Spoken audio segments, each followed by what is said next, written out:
There is something happening inside your body right now that most doctors never talk about, and you probably haven't connected the dots yet. You've noticed the signs. Maybe it's the cold feet at night that no blanket seems to fix. Maybe it's the brain fog that rolls in by mid-afternoon, the strange fatigue after a short walk, or the way your hands feel like ice even when the room is warm. You brushed it off. You told yourself it's just age catching up with you. But what if it isn't?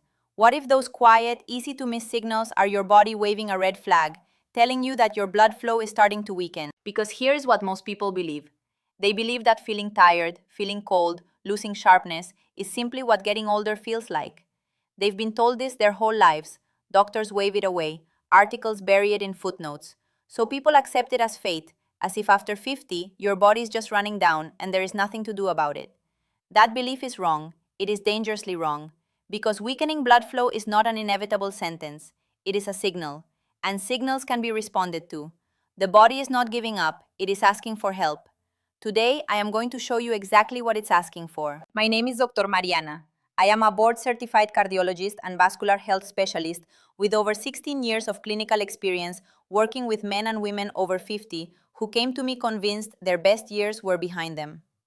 What I've seen again and again is that the moment they understood what their body was really saying, the moment they stopped dismissing these signs and started acting on them, everything changed. Energy returned, clarity came back, confidence came back, and lives, real lives, shifted in ways that surprised even me. That is what I want for you today. Before we go any further, if this channel is new to you, please take a moment right now to hit that subscribe button. This community of wise, health-forward men and women is growing every single day, and I want you to be part of it. Hit the like button if you believe that your health is worth fighting for, and drop a comment telling me where you are watching from. I read every single one, and I genuinely want to know where this conversation is reaching. Now, let's talk about your blood flow and the 5 hidden signs that it may be quietly weakening right now. The first sign is cold extremities that don't warm up easily. Think of your circulatory system like the central heating in a house. When the furnace is running well, warmth reaches every room, the bedroom at the end of the hall, the basement, even the corners nobody thinks about. But when the pressure drops or the pipes narrow, the heat stops making it to the far rooms. Your hands and feet are the far rooms. They are the last places blood reaches and the first places that feel it when circulation begins to slow. Medically, this happens because of something called peripheral vasoconstriction, combined with reduced cardiac output. In plain terms, as blood vessels lose their flexibility over time and the heart has to work harder to push blood to the extremities, the body begins to prioritize the vital organs, the heart, the brain, the lungs. Your toes and fingers get less, so they get cold. They stay cold, no matter how many socks you wear. This matters beyond the obvious discomfort. Persistently cold extremities are linked to higher risks of peripheral artery disease, nerve damage, and even wound healing problems. But beyond the medical risk, there is something more personal at stake. There is a dignity in feeling fully present in your own body, in being able to sit comfortably, shake someone's hand warmly, live without that constant dull chill. You deserve that. What can you do right now? Start with a deceptively simple tool, contrast hydrotherapy. Each morning, alternate your feet between warm water and cool water for 30 seconds each, repeating 3 times. This trains your blood vessels to dilate and contract, essentially exercising them the same way you'd exercise a muscle. It costs nothing, it takes under 4 minutes, and it signals the whole vascular system to wake up. But cold extremities are just the beginning. The second sign is something far more invisible and far more disruptive. The second sign is persistent mental fog and difficulty concentrating. Your brain is the most oxygen-hungry organ in your body. It accounts for roughly 2% of your body weight, but consumes about 20% of your oxygen supply. It is an incredibly demanding piece of machinery, and it runs entirely on what the blood delivers to it. When blood flow slows, the brain is among the first to feel it, even before you consciously notice anything is wrong. Think of it like this. Imagine a high-performance engine that needs premium fuel delivered at precise pressure. Now imagine the fuel line is slowly narrowing. The engine still runs, but it sputters, it hesitates, it doesn't fire the way it used to. That is what reduced cerebral blood flow does to your thinking. You'll find yourself rereading sentences, losing the thread mid-conversation, walking into a room and forgetting why you went there, reaching for a word you've used 1,000 times, and it simply isn't there. People chalk this up to aging. Some even fear it's something worse. But in many cases, it is vascular, it is flow, and flow can be improved. The emotional cost of this sign is enormous. Your sharpness, your quick thinking, your ability to hold a room in a conversation, that is part of who you are, part of your confidence, part of your identity. When that starts to dim, it touches something deep. It affects how you carry yourself. It affects how you feel about the future. Here is what you can start doing today. Take a 10-minute brisk walk after every meal. This is not about fitness in the traditional sense. Post-meal walking has been shown in multiple studies to improve blood glucose regulation and increase blood flow to the brain by stimulating cardiac output. Walk around the block, walk the hallway, walk to the mailbox and back. Do it consistently, and within 2 weeks, most people report a measurable shift in mental clarity. There is a third sign that people almost never connect to blood flow, and it's one that carries significant emotional weight. The third sign is reduced morning confidence. Let me address this gently, because I know this is a topic wrapped in silence and shame for many men over 50. If you have noticed that your mornings are not what they used to be, that the natural vitality and physical responsiveness you once counted on has faded or disappeared, please hear me clearly. This is not a character issue. This is not inevitable. This is vascular. Morning confidence, that reliable physical readiness that men experience during sleep and in the early hours, is one of the most sensitive indicators of cardiovascular health in the male body. It depends almost entirely on healthy blood flow. When blood flow weakens, this is often among the first functions to diminish because it requires precise arterial pressure, nitric oxide production, and healthy endothelial function. The arteries that supply that area are among the smallest in the body. They narrow first. Think of it as the smallest pipes in the plumbing system. When sediment begins to build in the pipes, the narrowest ones clog first. The fact that this is happening is not a personal failure. It is diagnostic information. Your body is telling you that your vascular health needs attention. And this sign is actually one of the most responsive to lifestyle change. The intervention here is nitric oxide. Your body produces this molecule naturally to relax and widen blood vessels. Foods rich in nitrates, beets, arugula, spinach, pomegranate, directly support nitric oxide production. Add one nitrate-rich food to your diet each day for the next 30 days. A small glass of beet juice in the morning, a handful of arugula in your lunch. It is a small shift with a disproportionately large return. Before we move to sign 4, I want to pause here and ask you something directly. Have you experienced any of these first 3 signs? Drop a comment right now. Tell me which one hits closest to home. This is a community. Your honesty helps others feel less alone, and it tells me exactly where to focus our conversation next. The fourth sign is unexplained fatigue, especially after light activity. There is a difference between being tired from genuine exertion and being exhausted by things that shouldn't exhaust you. Walking up a single flight of stairs and feeling winded, carrying groceries from the car and needing to sit down, standing for 20 minutes and feeling your legs go heavy. These are not simply signs of being out of shape. These are signs that your muscles are not receiving the oxygen they need during demand. Here is the biology. When blood flow is strong, your muscles receive a steady, efficient supply of oxygenated blood. During activity, the demand goes up, and healthy arteries expand to meet it, a process called vasodilation. When your vascular system is compromised, this expansion is limited. Your muscles hit oxygen debt faster.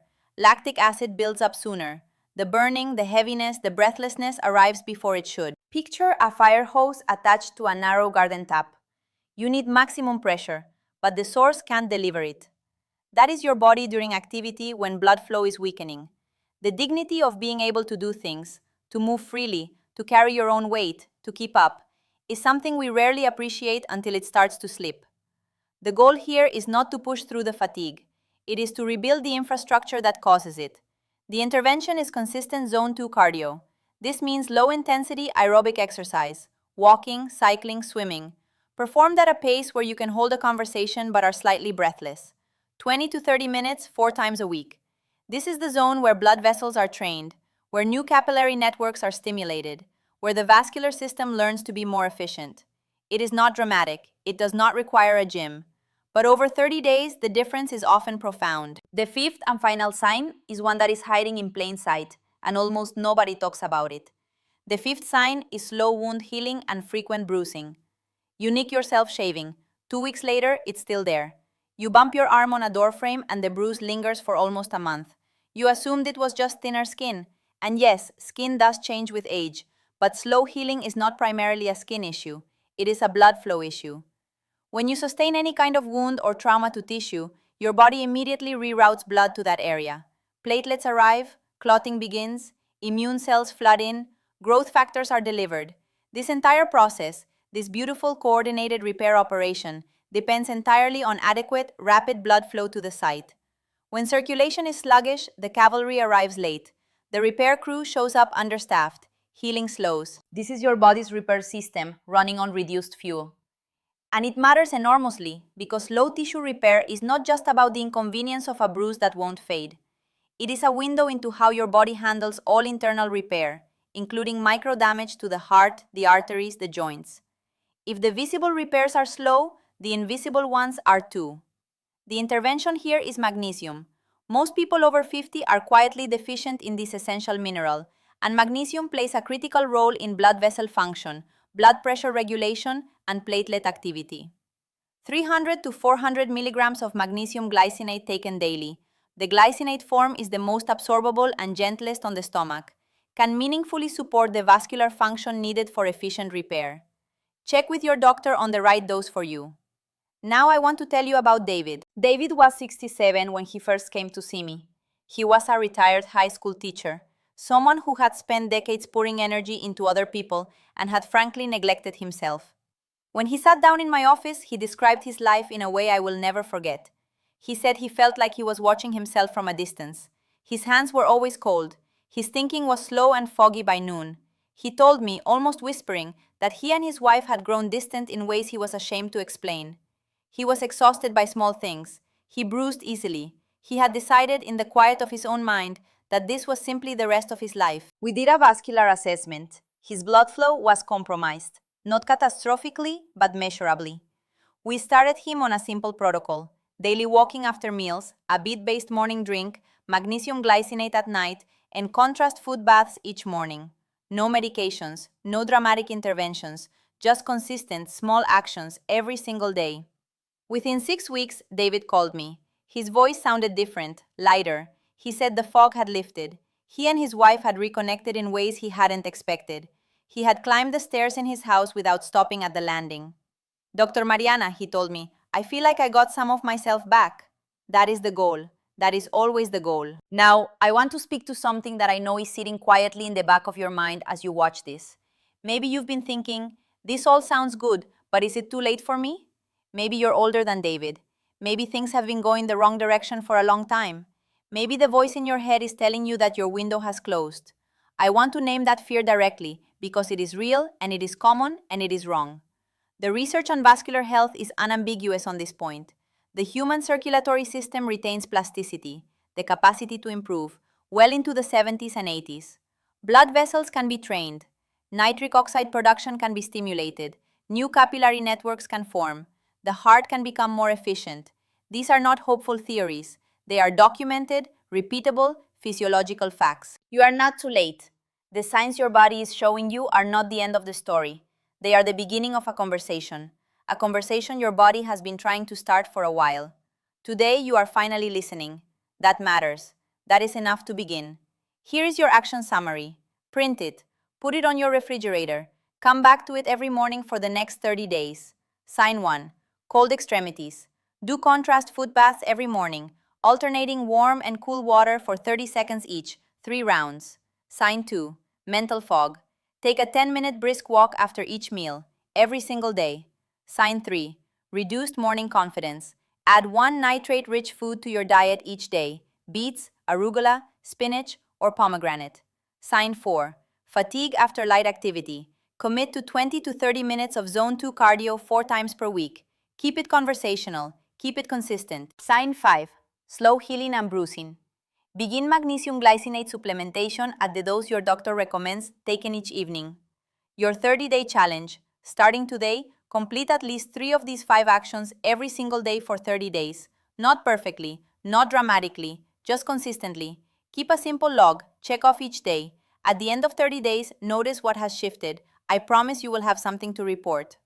Now, if this video gave you something real today, if it named something you've been feeling but couldn't explain, I want you to do 2 things. First, hit that like button right now. It genuinely helps this message reach other people who need it. Second, subscribe to this channel if you haven't already. I publish new content every week dedicated to helping people exactly like you. People who refuse to accept that the best of their health is behind them. And here is my specific comment ask for today. Tell me in the comments below which of these 5 signs surprised you the most. Not which one you have, which one surprised you. Which one did you never connect to blood flow before today? I will read every response. I will reply to as many as I can. And your answer may become the topic of a future video. Your age is not your limit, your awareness is. Your blood is your life force. Protect it and it will protect you.